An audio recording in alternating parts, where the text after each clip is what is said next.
Hello and welcome to the show with me, Jillian Godsil. Today our guest is Becky Allen, who is the proprietor of the Tinahely farm shop. Good morning, Becky.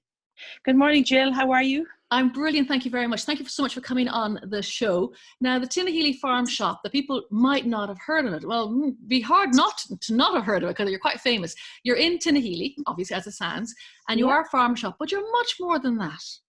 Tell me about your beautiful premise and your activities. Well, we started off down in our farmyard, and we have converted our cow sheds into a beautiful shop, and we also have a restaurant or cafe, and then we also have an activity barn for children as well, which holds County Wicklow's only indoor beach. Oh, isn't that amazing? An indoor beach. Now, is there a sea there as well? I'm afraid we don't have a sea, but we do have a lighthouse and we have a boat in it as well. Oh, brilliant. Yeah. So it's a great thing. I mean, I've been to the farm shop, obviously, but it's amazing because you've grown. It's like organic. You started off with just the tea rooms, and then you have the beautiful shop, and we can talk about what you sell in there. But the children's barn is a wonderful idea because it's all weather. That's right, Jill. And we have groups of children that come to us here. And, you know, the largest group has come in one sitting is 120 children. Oh, my goodness. So that's the scale of our barn. And especially schools, what they love about it is the safety of it. And there's one school, St. Aidan's from Enniscorthy, come to us yearly.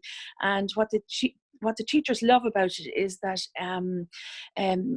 the children aren't looking to go on loose stops, or they're not looking for food. They just get in and they play for hours. Brilliant. Because it's not just a beach. You've got things like go-karting. Yes, we've got go-karting, we've got tractor tracks, we have an animal walkway, we've old-fashioned games, and, we can nearly say our business is about 95% recycled. Brilliant. And you mentioned animals there too as well, because it is a farm shop. What type of animals are available to look at? We have miniature donkeys, miniature ponies. We've got Lily and Sam pigs. We've got Prunella. We have, did I mention the donkeys? I think I did. Yeah, and we've got sheep and hens and ducks and everything it's very natural, and they're all in their own environment, which is important. Because you said everything is from recycled materials, and it's and it's a farm shop. And in the actual shop, in the actual restaurant itself, you're the main chef, I understand. And of course, with a surname like Allen, you have a bit of an advantage there, don't you, in a very famous relation? Oh yeah, well, Dorina and Rachel are both wonderful to us, and I'm able to, if we're going through a little quiet spot, I just send them, especially Rachel, I send her down a little text message, and she will put us up on social media or share our posts, and I'm never afraid, Jill, to ask for help. That's my key thing. If we're quiet, I pull out all stops and I just say, I need a little bit of a help or a dig out here. And I think that's very important. We started our business in a very bad recession in Ireland, and it's to keep asking people for help. And people love to be asked for help as well, which is important. That's very true. And your cooking skills, though, you're a great baker, I understand. Is that one of your loves? I love baking scones and brown bread, and my real passion is I love making chutney. If I get in bad humor here, or I get a bit down, I go to the kitchen and I make pots and pots of chutney. I love it. Wow. So, do you enter them into the Tinahely Agricultural Show then? No, I don't, but maybe I should next year. I think you should. I think you should. And I understand your husband, Philip, he is a mean hand at the old raspberry jam. Oh yeah. Philip is lucky. He did a cookery course down in Ballymaloo, but we sent him off for a week, and he learned how to make raspberry jam. So he is still. His name is still on the raspberry jam, but maybe I make it a little bit more than he does now. But we won't deny him, though, his success there. No. And you have 3 children, Hannah, Harry, and Archie. And are they also interested in cooking as well? Do they help out in the farm shop? Yeah, they all have different little aspects that they like. Archie is very much outdoor. Hannah sets me up, weighs out my flour. and everything for the morning. And so I'm prepared to go in the morning. And then Harry actually does like to cook a lot. At the minute, you know, we're under lockdown, and he's making the soda bread for the house every day. So we have, I know, brilliant? yeah. So we have a soda bread loaf every day. Yeah, and before we go on to the reason why we're chatting to you in this particular show is, you're also, I want to know that you've been on television loads. You've got awards. Francis Brannan has been there. You're very famous, and you have a new addition, a new wonderful addition. Tell me about that to the farm. Well, I don't know if we're famous yet, but definitely famous. But Francis and John Brennan came here to us, and we went on At Your Service, and they've been back a few times to see if we're all right. And yeah, so that they got the barn up and running, and it was John's idea to put in a beach into our barn for kids. So that was great. And then quite recently, the original Wonderly Wagon has come to live with us here in Tinahely. So we're the custodians of it for the minute, and we're getting that up and running, and we hope to do puppet shows. Brilliant. Of course, our younger listeners and viewers will have to go and Google the Wonderly Wagon. I remember it, obviously, because how old is that now? I think it was on television till 1984 or 1987. In 1984, I think it was on RTE. But now it's the grandparents and the 40 and 50-year-olds are bringing back their children and grandchildren to see it, and it's the older generation is getting more excited than the younger generation. Of course, I'm like going, wow, I used to love that show. Yeah. So now the reason we're chatting today, you have this beautiful business, you've built it all up year on year, adding new things. It's absolutely glorious. And of course you're shut. And this terrible time, we're all in lockdown. But what are you doing in lockdown? What's a little bit different? Tell me about your exciting story. Well, I'm still getting up at 6:15 every morning, Jill, and I'm going down to the farm shop and into the kitchen, and I am making scones, brown bread.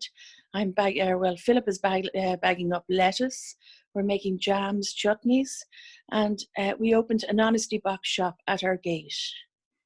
So tell me, how does an honesty box shop work? Well, in the mornings we stock it every morning. So we don't have any staff in at the minute. So the kids and the 5 of us are all on board, and every morning we all have a job. So my job is to bake the scones and the fresh bread every morning. And Philip looks after as I said, the lettuce. Somebody else packs the car, and Hannah stocks the shop during the day. And Harry, our money man, counts the money every evening for us. That's brilliant. It's a lovely story because you can still earn some money. Obviously, it's not as much as the other thing, but it gives you purpose. And also for the locals who are allowed to come and shop, it's lovely to get the fresh vegetables and support you. Because I think in this time, when everything is so strange, people really want to support their local businesses because they don't want to see you go under, obviously, because you're such an attraction and you get visitors from far and far afield to the farm shop every day. So how long will you do this, do you think? Are you going to keep us going throughout the lockdown?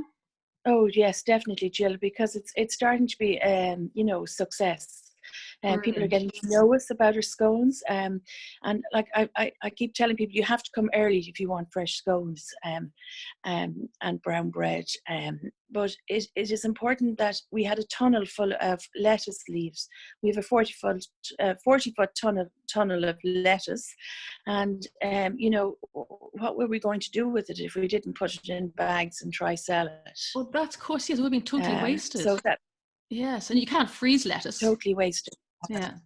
No, that's a very clever idea. But it's lovely to think that, I know that Eamon Ryan, we were joking earlier, said everyone to grow lettuce, but you have a lot of lettuce there. So in order to be able to sell it, it's fantastic. And I love the honesty box. I think there are some good things. I mean, it's a terrible time, and I'm not trying to skate over how horrible this time is, but there are some good things coming out of this time, and something like the locals coming together, people caring for each other.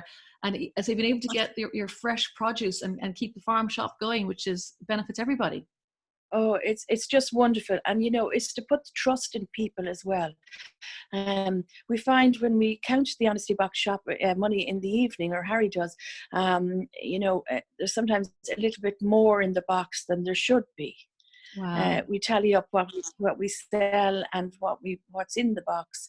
So people are honest, and you know, we have to go back to trusting people again, and that's what we're doing here at the gate. We're trusting you to put in your shop and be honest, and what I can't emphasize enough that there's no personal contact. People are waiting in their cars. For example, this morning there was 3 cars parked one after the other at the gate, and somebody gets out of their car, they buy their produce back into the car, and they're gone. There's no personal contact. That's brilliant. And so what time is the shop open in the morning? Well, we say 10 o'clock, but I'm getting more organised. So it's around 9:30 in the morning. But I put it up on social media to say we're open and the scones are out. Brilliant. So it's 9:30 really. And, you know, there's no point in coming to us about 3 or 4 o'clock. We're definitely closed. But by 3:30, there's very, very little left on the shelves. Perfect. Listen, thank you so much for talking to us today. You've done such hard work in building up your beautiful business, and I know that when everything is all done and dusted, you will get loads of support again afterwards, and we want you to succeed. We'll come back. We'll all come back and shop and eat and play in the Tinahely farm shop. Well, thank you very much, Jill, for having me. And I just can't emphasize enough that after this, we all must learn how to cook and to learn how to make a loaf of brown bread, and to be self-sufficient that way. It's so important. You know, when you love doing something, people will get to love to make brown bread again. And we just have to keep making brown bread and scones. And thank you for having me, Jill. Thank you very much indeed. Thank you. It's Becky Allen from the Farm Shop talking to us today. I want to thank Marlena Murphy for producing and Gavin Dowd on sound. That's all for the Wicklow Good News today. Thank you.